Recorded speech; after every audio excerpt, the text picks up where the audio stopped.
l'humanité, le sauveur de notre Afrique.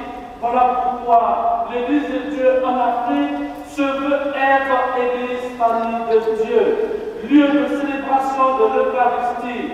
Cette marque de famille de Dieu permet de vivre dans l'Église une réalité fraternelle chrétienne, une vraie solidarité, un esprit d'accueil mutuel et de partage. Et l'Eucharistie, qui rassemble les fidèles d'horizons divers, devient véritablement le lieu d'une joie profonde, le lieu d'union et de communion. Voilà pourquoi il est important pour nous, frères et sœurs, de montrer notre caractère familial en répondant massivement à cette invitation de notre vigile et de notre réveillon du 31 décembre. En effet, après avoir pris ensemble à la même table notre repas spirituel, il nous faut aussi, sans problème, prendre dans un esprit familial notre premier repas corporel de l'année nouvelle. C'est dire que chacun est invité à marquer par sa présence l'intérêt qu'il porte à la famille et son souhait de voir sa famille ressembler à celle que nous fêtons aujourd'hui. La Sainte Famille est une famille idéale, modèle de foi et d'espérance. Cependant, pourquoi nos familles ne sont pas à l'image de la Sainte Famille? Pourquoi certaines familles sont contraintes à vivre au milieu des soucis de santé, d'enfants, de conflits, à vivre des difficultés d'orientation, à vivre des dialogues impossibles? Pourquoi chez nous, les familles sont divisées? Les pères qui démissionnent, les pères qui sont découragés, les enfants qui ne sont plus obéissants. Pourquoi certains pères de famille ne jouent plus leur rôle de père? Pourquoi des mères de famille se laissent envahir par la déception au regard du mauvais comportement, soit de leur époux, soit des enfants? Pourquoi les enfants ne veulent plus recevoir l'éducation en famille? Où le père et la mère de famille vivent ensemble, mais pourquoi ne sont-ils pas unis? L'un a le regard tourné vers le nord et l'autre le regard tourné vers le sud. Les enfants entre eux se rivalisent. Pourquoi cela? Pourquoi la famille n'est plus respectée dans ces différentes dimensions? Pourquoi l'homme veut détruire et réduire la famille?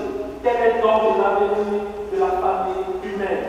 La crise que connaît aujourd'hui la famille, la fréquente absence d'un des parents du domicile familial et l'incapacité des époux à transmettre à leurs enfants des directives de la vie et des valeurs se traduit par une augmentation impressionnante des troubles psychiques chez l'enfant et par une difficulté croissante des jeunes à s'insérer dans la société, à s'engager dans l'Église, faute d'une personnalité équilibrée et sûre d'elle-même. Depuis des années, la démission des parents vis-à-vis de leurs responsabilités éducatives laisse les jeunes à eux-mêmes, sans guide ni soutien, sans boussole tranquille, avec une liberté dont ils ne savent que faire. Cet état de vide moral, une facilité la prise de responsabilité. Face à cela, l'Église a son mot à dire. À cause du poste d'observation privilégiée qu'elle occupe dans la société, mais aussi et surtout parce qu'elle s'estime engagée avec l'humanité et obligée de mettre en garde ses fidèles contre la dégradation de la famille et ses conséquences pour la société de demain. Si rien n'est fait, nous serons tous amenés à constater une faiblesse de la personnalité, une tendance au narcissisme, un manque de confiance en soi, des difficultés dans les relations humaines et sociales, un manque de développement de la conscience et du jugement. Et dans le cas le plus grave, une tendance à une attitude aliénée vis-à-vis de la société, avec crime, avec suicide. Tel est le tableau désolant que laisse derrière eux l'absentéisme parental, la démission des parents de leur rôle éducatif et plus encore la rupture des foyers, du foyer familial par le divorce, suivi souvent d'une recomposition imposée à l'enfant. La famille est la première l'école fondamentale de la vie sociale. Et nous comprenons et nous voyons que Dieu, dans sa toute souveraineté, pour venir en ce monde, est passé par une femme.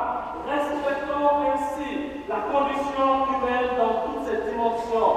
Dieu ne pouvait-il pas, pour faire venir son Fils, faire descendre celui-ci dans toute sa gloire? Mais non, le Créateur a eu besoin de la créature pour communiquer sa présence à l'homme. Oui, chers frères et sœurs, pourquoi aujourd'hui dans notre société, on entend dire ici et là, tu n'es plus mon père, tu n'es plus ma mère, je n'appartiens plus à cette famille. Je suis même capable de changer le nom de ma famille. Oui, même si je le fais, cela ne peut pas changer mon être appartenant à cette famille dont je suis issu. Alors, quelle valeur attribuer à la famille? Oui, chers frères et sœurs, la famille c'est une communauté d'amour. Et la famille trouve dans le don de soi la loi qui la guide et la loi qui la fait croître. Dans la famille, chacun doit jouer le rôle du fort et qui est le plus adapté au bon fonctionnement de l'ensemble. Malheureusement, cette lumière ne brille pas toujours du même éclat dans notre Afrique d'aujourd'hui. On observe de nos jours des foyers de guerre et des tensions familiales et tribales qui s'attaquent à la vie et tuent la vie. Les avortements se multiplient. On va jusqu'à dire, c'est mon ventre et ce ventre m'appartient.